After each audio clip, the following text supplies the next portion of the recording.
Hello guys! Sorry. Hi guys, I'm your boy Jesse. So, nandito tayo ngayon para turuan ko kayo kung paano gumamit ng room as Goshen. Tingnan nyo lang. Diba?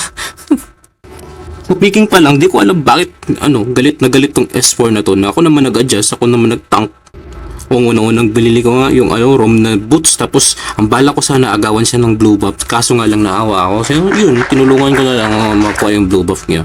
So dito guys, may ginawa akong kakaiba guys. So ang tinatawag ko dito is sacrificial conditioning.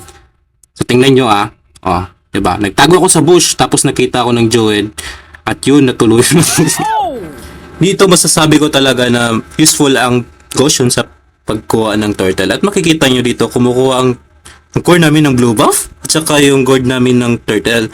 Kaya tinulungan ko na yung gourd para makuha na yung turtle. Umatake dito ang Joehead sa core namin, kaso nga lang di nga napatay. Kaya yun, si Cho tiniktokan yan, then yun, pak, kaso nga lang hindi napatay. Kaya ako na yung tumuloy. Dito iwan ko ba kung bakit sama tong dalawa na to para maka-KS lang ng kills. Tingnan nyo, sinamahan pa naman ako para naman patay yung gusto ko sanang patayin. Kaso nga lang kinuha nila. Iwan ko ba kung anong pumapasok sa utak ko, kaya ito pinasok ko si Eudora na may stand pala. Kaya yun, namatay ako sa turret. Buti na lang nabuhay agad ako, no? Kaya yun, na-armis pa agad ako sa mga kasama ko.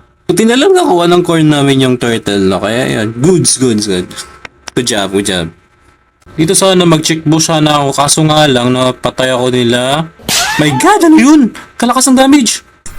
Grabe, sa lahat pa naman ng pagtripan nyo ako pa. Pero nakaganti talaga ako dito. Naka-double kill ako dito eh. Bang! Patay nga lang ako. Dito kaganda ng tayo sa damon, tapos may lumabas na kalaban. Kaya kinubuhan ko si cancel first kill, tapos SS, tapos nga lang lumabas si Eudora, tapos napatay ako. Dito naman tinutulungan ko yung core namin kumuha ng blue buff ng kalaban, kaso nga lang nandito si Joed yung core nila, at saka pinatay ako. Yun. Ito naman tinutulungan lang yung core namin kumuha ng blue buff, ako pa yung pinatay.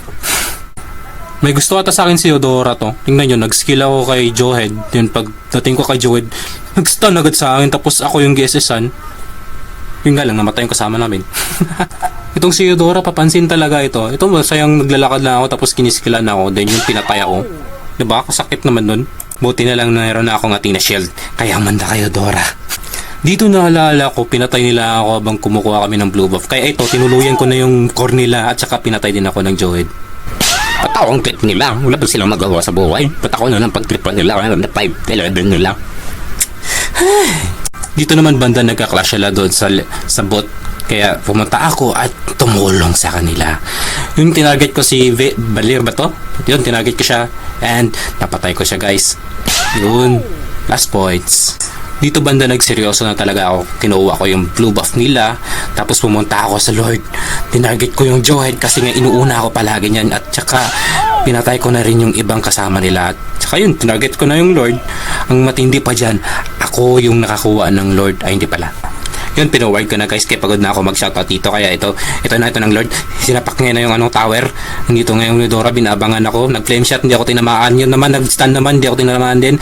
Meron ako natin na shield, kaya yun, nag-lag. Buti na lang, panalo kami guys. Kaya, victory! So, salamat sa mga nakakampi at nakakalaban natin. So, thank you so much. Nahirkamin ko talaga itong Goshen guys. Kung gusto nyo painitin ng ulo ng mga kasama nyo, pues mag-pick kayo ng Goshen. Kaya, yun lang guys. Thank you for watching.